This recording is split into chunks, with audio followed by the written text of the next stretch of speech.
107.9, Patrick Cohen, sur France Inter. C'est un sondage commandé par le réseau associatif des Maisons des Potes implanté dans les quartiers populaires et que France Inter vous révèle ce matin. Sur la question de la lutte contre les discriminations, l'association a demandé à l'Institut de sondage Harris Interactive de tester auprès du grand public la popularité de plusieurs propositions. Ça va du CV anonyme au vote des étrangers en passant par les actions de groupe en entreprise. Bonjour Claire Chaudière. Bonjour. Alors vous allez nous détailler ces résultats et les analyser. Et pour comprendre dans quel contexte a été lancé ce coup de sonde de l'opinion publique, j'ai d'abord rencontré un jeune avocat de 26 ans qui incarne bien cette jeunesse des quartiers populaires déçue par l'abandon d'un certain nombre de propositions, parmi lesquelles celles que vous avez citées. Jeunesse diplômée, mais pas épargnée par les discriminations.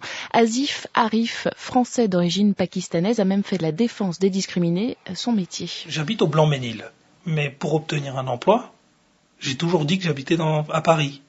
Parce que j'ai très vite vu que le fait de mettre 93 sur son CV, ça passait beaucoup moins bien que le fait de mettre l'adresse de la boutique de mon père, dans le 17e. J'avais tout de suite beaucoup plus d'entretien, quoi. Et les personnes qui, parfois, viennent me voir en tant qu'avocat, ils me disent j'ai été changé d'affectation de mon service parce que on me dit trop musulman, ma barbe est trop longue, je porte la djellaba le samedi dimanche qui ne les regarde pas, mais pourtant ils vont le prendre en compte dans leurs décisions administratives. On régresse parce que ce dont les justiciables auraient besoin, c'est qu'on les facilite.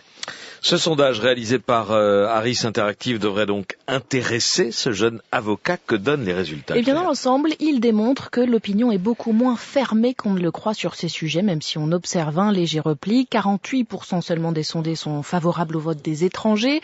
56% se disent favorables à la régularisation des sans-papiers lorsqu'ils ont un contrat de travail pour leur permettre d'être traités comme leurs collègues.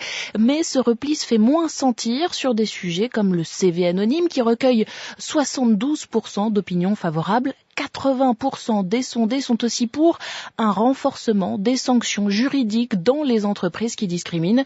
Une société française tiraillée donc, mais pas du tout figée selon Jean-Daniel Lévy d'Harris Interactive. D'un côté, des Français qui sont interrogatifs ou inquiets à l'égard de l'immigration, et en même temps un pays qui n'a pas fait complètement le deuil et de la notion de solidarité et de la notion d'égalité. Nous sommes face à des Français qui vont dire nous sommes favorables à ce qu'il puisse y avoir des mesures qui vont vers plus de justice sociale ou plus de justice à l'égard des populations d'origine étrangère. Ce qui fait dire à Samuel Thomas, le président de la Fédération des Maisons des Potes, que les renoncements du gouvernement ne sont tout simplement pas justifiés. La peur perpétuelle du gouvernement d'exciter l'extrême droite, de heurter une partie de l'électorat, elle est absurde. Tout le monde serait bien content d'être traité à égalité pour un entretien d'embauche. Les Français veulent que les étrangers qui travaillent avec eux sur les chantiers en bâtiment ou dans n'importe quelle entreprise aient les mêmes droits qu'eux, soient traités comme eux. Il y a un peu plus d'espoir que ce qu'on pouvait penser avant les résultats de ce sondage. Maintenant, c'est vrai que c'est un sujet qui nécessite un combat.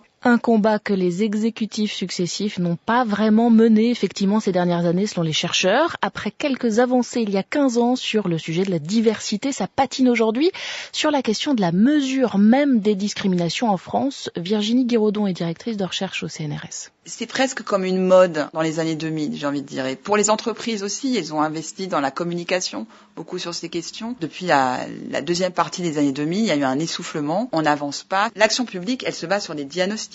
Si on n'a pas déjà des outils de base de politique publique, comment agir? On est de ce point de vue-là un cas exceptionnel où on pense que l'égalité, c'est le déni. Je ne veux pas savoir, nous sommes tous égaux.